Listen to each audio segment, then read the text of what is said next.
Assalamualaikum warahmatullahi wabarakatuh. Pertama-tama, marilah puja dan puji syukur atas kehadiran Allah Subhanahu wa taala dan kepada Nabi besar kita Nabi Muhammad sallallahu alaihi wasallam. Dan kami dari kelompok 1 akan mempresentasikan pendekatan ilmu sosiologi. Dosen pengampu Yusrianto Soleh MPD, dan kelompok kami yang bernama Siti Ummu Kulsum sebagai ketua kelompok, dan saya sendiri Ilyas sebagai moderator, dan Juhairiyah, Muhanifah,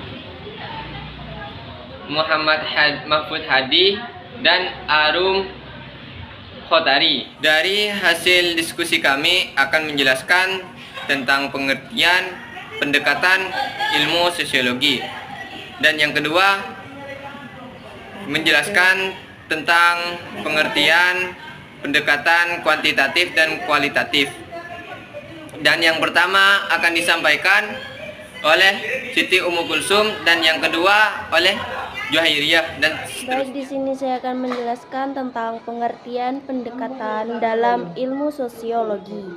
Secara filsafat, pendekatan dapat diartikan sebagai metode ilmiah yang memberikan tekanan utama pada penjelasan konsep dasar, yang kemudian dipergunakan sebagai sarana analisis. Berarti dalam filsafat, pendekatan diposisikan berada di luar lingkup suatu bidang ilmu yang kemudian diadopsi ke dalam bidang ilmu yang bersangkutan dengan kebutuhannya. Menurut Surya Sumantri, pendekatan dalam ilmu sosiologi itu ada 7. Yang pertama, berpikir rasional. Dalam ilmu sosiologi mengacu pada kemampuan individu untuk menggunakan logika dan bukti empiris dalam memahami dan menjelaskan fenomena sosial. Hal ini melibatkan kemampuan untuk mengumpulkan data, menganalisis informasi, dan membuat kesimpulan berdasarkan bukti yang telah ada. Dalam penerapannya, berpikir rasional dalam ilmu sosiologi dapat membantu individu memahami dan mengatasi masalah sosial seperti kemiskinan dan ketidakadilan. Dan yang kedua yaitu verifikasi argumentasi secara objektif. Dalam ilmu sosiologi adalah proses memeriksa kebenaran suatu argumen dengan menggunakan metode ilmiah yang objektif dan tidak memihak. Hal ini dilakukan untuk memastikan bahwasannya argumen tersebut didasarkan pada fakta dan bukti yang valid, bukan hanya berdasarkan opini atau pandangan subjektif. Verifikasi argumentasi juga dapat membantu menghindari kesalahan penafsiran dan kesimpulan yang salah. Dan yang ketiga yaitu bersifat kritis dalam menarik kesimpulan, berarti melakukan evaluasi terhadap informasi yang diperoleh dengan mempertimbangkan sumber informasi, keakuratan, dan keandalannya. Hal ini penting dilakukan agar kesimpulan yang diambil dapat dipertanggungjawabkan dan tidak menyesatkan. Dalam konteks sosiologi, penerapan sikap kritis dalam menarik kesimpulan dapat membantu dalam mengatasi masalah sosial seperti kemiskinan. Sedangkan dalam konteks pemikiran Alfred Julius Ayer, sikap kritis diterapkan melalui paradigma prinsip verifikasi yang menekankan pentingnya pengujian terhadap kebenaran. Yang keempat yaitu pernyataan terbuka terhadap kritik dan kebenaran adalah prinsip penting dalam ilmu sosiologi. Prinsip ini mengacu pada kemampuan sosiologi, yaitu menerima kritik dan kebenaran yang muncul dari hasil penelitian dan analisis. Sebagai ilmu terapan sosiologi dapat membantu manusia memecahkan berbagai permasalahan yang dihadapi masyarakat, seperti kemiskinan dan masalah sosial lainnya. Namun, sosiologi juga merupakan ilmu yang murni dari mempelajari manusia dari segi sosialnya, yang sering disebut masyarakat. 5. Bersifat pragmatis. Dalam ilmu sosiologi, bersifat pragmatis berarti fokus pada penerapan praktis teori dan pengetahuan sosiologi untuk memecahkan masalah sosial dalam masyarakat. Hal ini melibatkan penggunaan konsep-konsep sosiologi dalam situasi nyata untuk mencapai perubahan yang diinginkan. Misalnya, penerapan ilmu sosiologi untuk mengatasi masalah sosial seperti kemiskinan. Dengan kata lain, pendekatan pragmatis dalam sosiologi menekankan pentingnya mengaitkan teori dengan tindakan konkret untuk perbaikan sosial. 6. Pemilihan objek penelitian secara etis. Pemilihan objek penelitian secara etis dalam ilmu sosiologi adalah memilih objek penelitian yang tidak merugikan atau merusak kepentingan individu atau kelompok yang diteliti. Hal ini dilakukan untuk menjaga hak asasi manusia dan menghindari penyalahgunaan kuasa dalam penelitian. Pemilihan objek penelitian yang etis juga harus memperhatikan prinsip-prinsip penelitian yang baik seperti keakuratan, keandalan, dan fasilitas data. 7. Meningkatkan taraf. Meningkatkan taraf dalam ilmu sosiologi merujuk pada upaya untuk meningkatkan pemahaman, penerapan, dan kontribusi ilmu sosiologi dalam memecahkan berbagai permasalahan sosial. Hal ini meliputi pengembangan teori, metodologi, dan aplikasi praktis sosiologi dalam masyarakat. Misalnya, penerapan ilmu sosiologi untuk mengatasi masalah sosial seperti kemiskinan.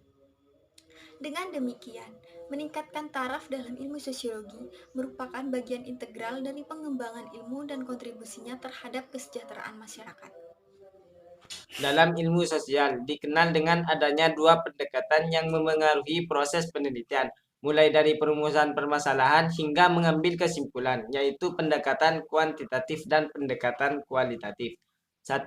Pendekatan kuantitatif yang berakar pada positivisme, biasa dikenal dengan positivis, didasarkan pada keyakinan bahwa realita dapat diukur dan diobservasi secara objektif.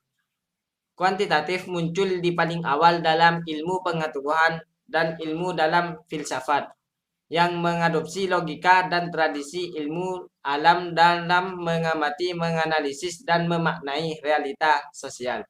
Pemikiran tentang sebab akibat reduksi kepada variabel, hipotesis, dan pernyataan spesifik yang menggunakan pengukuran dan observasi serta pengujian teori.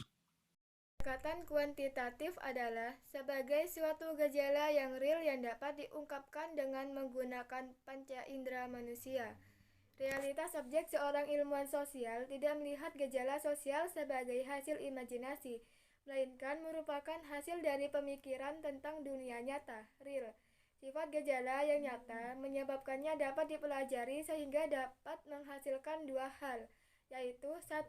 Dapat memperoleh persamaan maupun perbedaan antara satu dengan yang lain, tipologi, dan 2.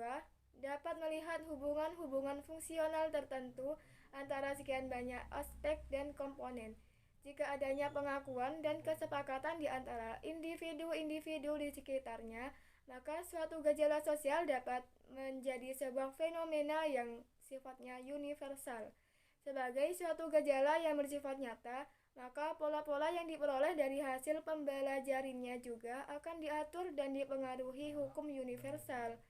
Pendekatan yang sama dapat dikembangkan pada bidang studi yang berbeda. Pendekatan kuantitatif dapat dikembangkan dalam bidang studi sosiologi, antropologi, geografi, atau yang lainnya. Tetapi masing-masing bidang studi tersebut memiliki paradigma yang menjadi supermodel untuk mengarahkan terhadap pengkajian yang dilakukan. Berkenaan dengan pemakaian konsep kuantitatif, selain pendekatan kuantitatif juga digunakan dalam konteks metode kuantitatif dan data kuantitatif. Sering terjadi salah kaprah yang berkembang, sehingga pemakaian konsep pendekatan kuantitatif, metode kuantitatif, dan data kuantitatif disamakan. Hal tersebut mengakibatkan dalam implementasi pengertian konsep-konsep tersebut menjadi rancu. Pendekatan kualitatif biasa dikenal dengan interpretif adalah metode penelitian yang berfokus pada pemahaman mendalam dan interpretasi makna dari data. Pendekatan penelitian ini digunakan untuk menjelaskan dan menganalisis fenomena individu atau peristiwa, dinamika sosial, sikap, keyakinan, dan persepsi. Data dalam penelitian kualitatif dapat berupa wawancara, observasi, dan analisis teks. Contoh metode penelitian kualitatif: observasi merekam apa yang dilihat dan didengar dan ditemukan dalam catatan lapangan. Interview memberikan pernyataan kepada seseorang dalam percakapan satu sama lain. Fokus grup memberikan pernyataan dan berdiskusi di antara kelompok. Survei membagikan kuesioner dengan pernyataan terbuka. Setiap pendekatan memiliki asumsi dasar yang berbeda. Asumsi dasar paradigma inilah yang menjadi cara pandang yang memengaruhi pendekatan yang digunakan peneliti terhadap sebuah fenomena dan sebuah proses penelitian secara keseluruhan. Berikut merupakan kedua pendekatan tersebut dilihat dari berbagai asumsi dasarnya. Asumsi yang digunakan dalam melihat akibat besar gejala sosial dalam. Sekian dari kelompok kami, kurang lebihnya saya minta maaf. Assalamualaikum warahmatullahi wabarakatuh.